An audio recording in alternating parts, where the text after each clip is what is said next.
Hey, what's up, guys? I'm Greg, and this is Small Talk, where we discuss how faith fits in the big picture. And if you are struggling with depression or you know someone who is, stay tuned. This is exactly where you need to be.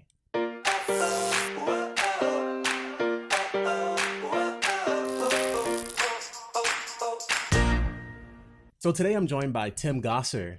What's up, guys? How you doing? I'm Tim. Now, Tim, you're a student right now, is that right? Yes, sir. Very cool, man. How's student life treating you? Student life is good. Just looking forward to graduating in December. Oh, nice. So you're almost done. Very man. close. Very close. On the cusp. Now, we had spoke a little bit over this last month, basically, on a topic that there's not very much content out there about as far as Right. how to deal with it in the context of faith and practicality, and it's depression. You mentioned that you are susceptible to falling into bouts of depression. Oh, And yeah. so I want to talk a little bit about that. And let me just ask you right out, just out the gate, how do you identify depression? It's a good question, Greg. Honestly, for me, when it comes to me understanding how to identify depression, it all comes down to hopelessness. It comes down to kind of losing sight of responsibility, reaching a point where you're so focused on yourself Okay. that you kind of forget the reality that's happening around.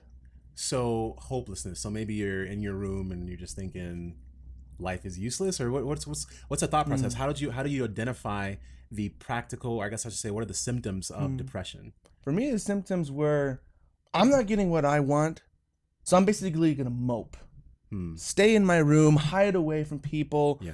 just kind of escape, because you start thinking, what's the point? Who cares? Yeah. There's no, and then you just get into a really dark place where you're honestly, you've reached a point where you just don't care about anything. Wow. Now, this had happened to you during your school year. Yes, last fall. Maybe not the best place to happen. No, yeah. What was that like? Definitely. You're in school. Whew. I mean, you're surrounded by all these friends, though, right? I mean, you have all these friends around you. Right. How does that work out? Did Yeah. that matter that you have friends surrounding you, and even though you're going through depression, or Right. what was that like for you, knowing that you had supports that you didn't want to reach out to? I had friends that surrounded me, but sometimes those friends did not know how to healthily interact with me. When it came to school, Yeah. I would force myself to go one day, and then I would miss another day. And my friends would be like, Tim, where you at, man? We got to go to school, man. We got so much to do. Like, where Right. are you? Yeah. And I was like, they're not there for me. They're guilt tripping me. They're pushing me into a box, and Interesting. no one's wanting to get to know what's really going on here. And so it would further push me away. Wow. And when you have depression, a lot of times you don't want to be around anybody. Right. You want to be by yourself. So I started not doing homework. I started not turning in assignments. Yeah. And that's just, it's snowballed. And it got worse and worse as time went on. And I thought, my friends will be there for me. They'll listen to me. Right. And I noticed that some of my friends did not know how to understand or deal with someone who was that depressed. Wow. Now, you said something that really I want to take a moment to just zone in on. You mentioned that your friends, you felt guilt tripped you. So they're thinking, dude, you're slacking, you're not showing up to class, you're not hanging out with us anymore. When you're going through depression, what's that like when you feel like your friends are just writing you off or not taking the time to understand where you are? That's a good question. You honestly feel abandoned. You feel as though you get really hopeless. Like, man, if my close friends don't know how to handle me, then how can I handle myself? Or will anybody handle me? And then you start thinking, is God going to handle this? Like, I thought that, I never thought that I would come to this point. Like, I thought, I know Jesus, then there's no way I can get depressed. Right. I love Jesus. How could this happen to a Christian like me? Looking at depression in the context of Christianity, I've seen this, and maybe I've even done it. Lord have mercy. But it's like, so-and-so is dealing with depression. Oh, I'll pray for you, brother. Or I'll pray for you, sister. Or we'll pray about it. I mean, when you're actually in that valley of depression, and someone says, I'll be praying for you. How does that make you feel, knowing, you're depressed, but you're also Christian, so that faith context, there's that faith component. How does that work with depression? When someone says, Right. I'll pray for you, where does that put you? Half the time, honestly, when someone say I'm praying for you, but like thanks, I really do appreciate that. But then the other half of the time, it would be more like, oh, you're depressed.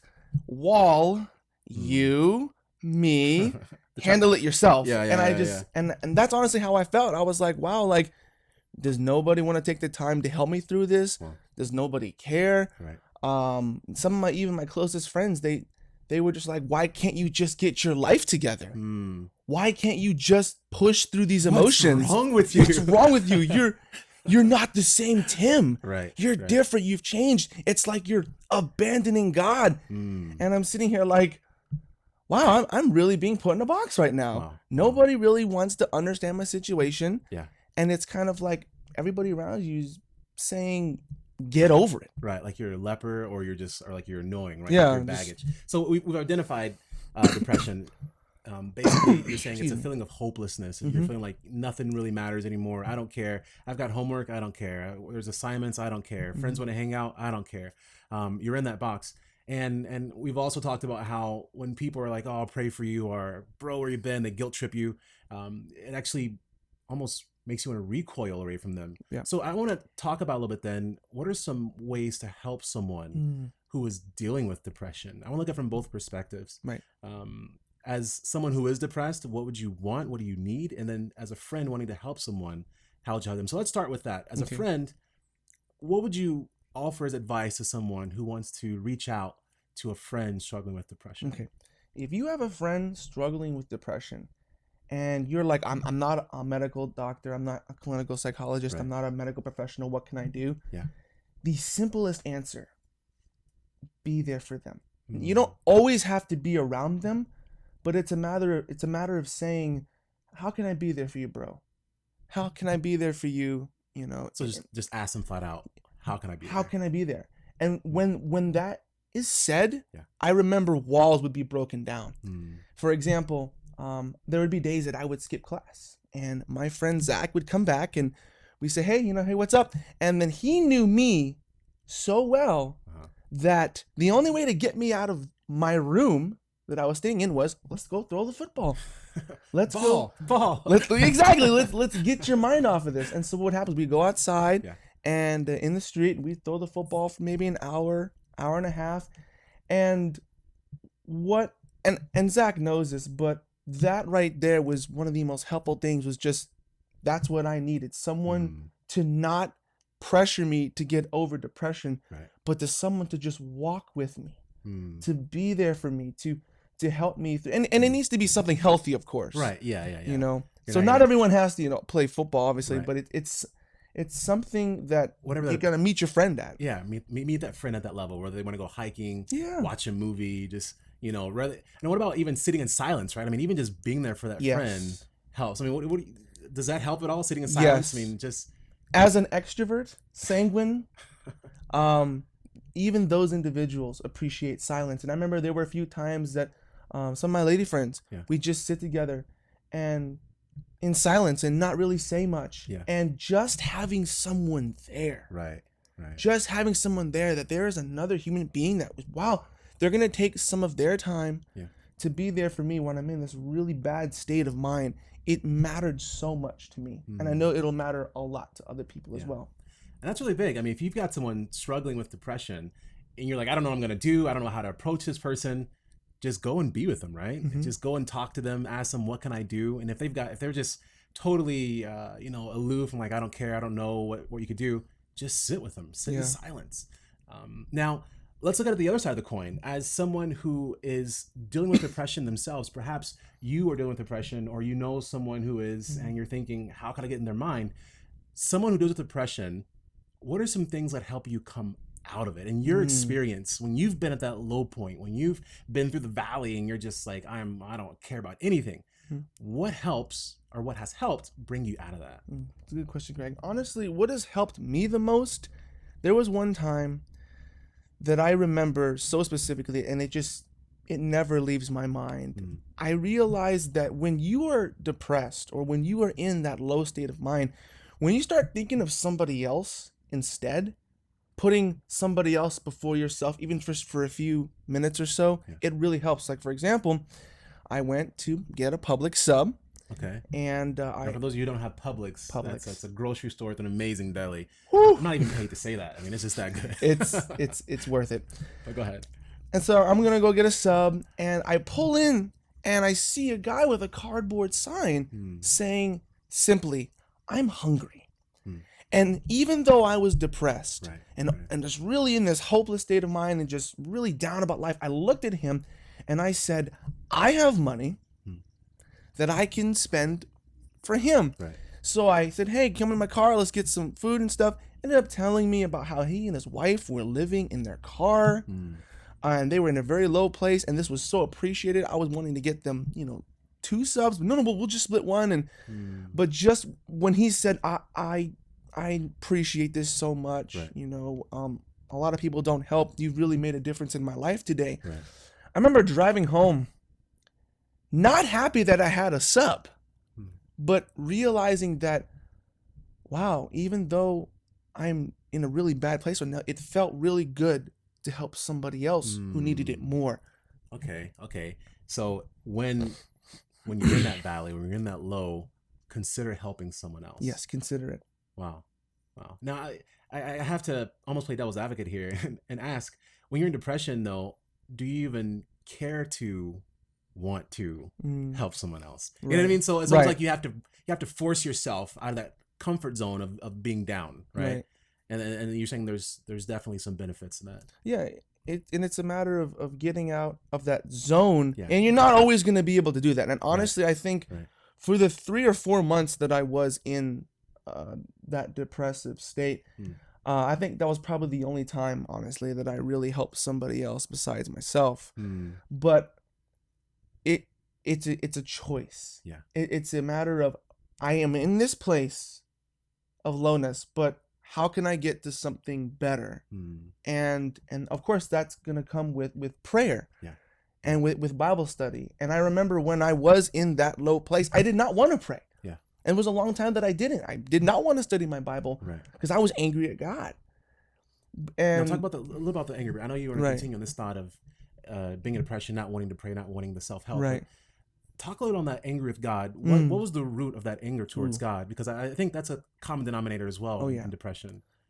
For me, honestly, the root was I wasn't getting what I wanted. I wasn't graduating on time because of some academic struggles.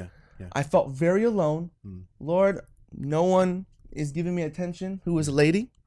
And it's like, why even try anymore? They're all going to break your heart, They're all heartbreakers now. No, they're not. But just realizing that I'm not smart enough. I'm stupid. So what's the point of even trying? So all these thoughts are just beating you down. I can't focus on school. And it's almost like you're turning that blame towards God. Like, you put me in this position. Yeah, it's your fault. Okay. So that anger towards God, and then depression, of course, being woe is me. Look at all these things that are happening. And as a Christian, the temptation is, woe is me. Look at what's happening. God, do you even care? Or if you loved me, would I be in this position? Or you're not hearing what I wanted, or else I wouldn't be here. Is that some of the lines of where it's at? Or? Oh, yeah. So then looking at depression from the faith context, knowing that prayer will bring you out of it, but having this animosity towards God possibly and projecting your woes of your current situation towards God, how do you practically get over that? It's just a matter of knowing that that's what you're going to do, knowing your propensity to be angry at God, but still just pushing forward and praying anyway? Or how do you move towards that prayer part when you're depressed? This is a really good question, Greg. Honestly, it's a slow process. Depression is, most of the time, it's not going to be an overnight type of, I'm all better. And for me, honestly, I'll be 100% honest. There were times that I honestly wanted to just get in my car, take some stuff, take money from my account, and just run away. And how many times did I think that? How many times I could just run away, not have to deal with this, live my own life, do my own thing. And I remember God always speaking in that still small voice, Tim, I have a plan for you. You have a purpose in me. If you run away, we'll have to start all over again. Right. It's not fixing the problem. Yeah, it's not fixing the problem. And I just remember that so many times something that I sensed that the Holy Spirit was telling me was, Tim, I've done so much for you. You're acting as if the sacrifice, Right. Jesus dying on the cross, these scars in his hand are a waste of time. It's like you're throwing that all away. Right. And I just, that convicted me in my heart. Even though I'm really low, even though I'm really depressed, I'm going to cling to God, knowing that he's going to get me out of this. And he did. And it was when I stopped thinking about myself. It was when I stopped realizing that I'm not in this hopeless hole, Right. that God is saying, I'm here, I'm going to reach down and I'm going to pick you out. But you have to make that choice. Yeah. Let's make that choice. That's to- a good one. yeah. That's a good one. So, and identifying it, just to recap kind of what we covered, so far, and identifying it, hopelessness, just stepping back from everything. I don't care. Nothing matters. And some practical ways to kind of approach someone who's dealing with depression is, one, just reach out and just be there for them. Go and just sit in silence with them if that's what it takes. If you know someone who's dealing with it, just reach out to them, call them, text them. And if you can, go and sit with them in person. Yes. Pray for them. Yes, there's always going to be that faith component, but the practical component is reach out to them. Give them that emotional and that physical, that loving touch that they're looking for, they're longing for. If you know what they're into, whether it's hiking, whether it's throwing a football, get them out of their zone, get them out of their dark place by offering to do those things with them. And you're saying as someone who's experienced depression, you're saying what really helped you is that faith component of praying, even when you don't want to, even when you don't feel like it, knowing my emotions are deceiving me right now. My emotions are lying to me right now. I need to reach out to God. And then, of course, as someone who struggles with it as well, what's one more, practical solution or way of dealing with depression as someone who deals with it that you could offer in closing here? One practical thing that I've realized is that just because the Lord has helped me overcome depression, that doesn't mean that it's forever gone. That does not mean that, he's over it, it's never going to happen again. No, it's going to happen again. And the Lord is... That's something to be mindful of, that depression is very real. And you'd be amazed at how prevalent it is and how many people struggle with it. And so if you struggle with it, know that you're not alone. This isn't, a depression or a disease or whatever you want to call it. This isn't something you're going through by yourself. But know that some practical ways to deal with it are to reach out to your friends when you're in your high point, letting them know how to help you when you do hit your low point. So that when you are there, that friend can reach out to you and say, here's how you help me. That friend can reach out to you and say, let's go throw a football, let's hang out, or just come sit with you in silence. Listen, if you struggle with depression and you've got some ways that you've dealt with it in the past, perhaps you've got some things that have helped you, please comment below, share with us some ways that you've dealt with it, some ways that you've come out of it. And Tim, I just want to thank you for coming to be so transparent and helping us to identify depression, helping us with some solutions on how to help a friend and how to come out of it as well. Dude, praying for you, many blessings to you. And I'm not just saying I'm praying for you, but remember, we're talking about practical things. Exactly. So I'm always going to be reaching out to you. Appreciate it, Greg. I'm here for you, man. We love you. Guys, thank you for joining us for Small Talk. And this is where we just discuss how faith fits in the big picture. And we'll see you next time. Blessings. Hey guys, thanks for watching this video. Don't forget to like, comment, and subscribe. And if you want to see more of this kind of content, be sure to support us on Patreon, where we have great perks.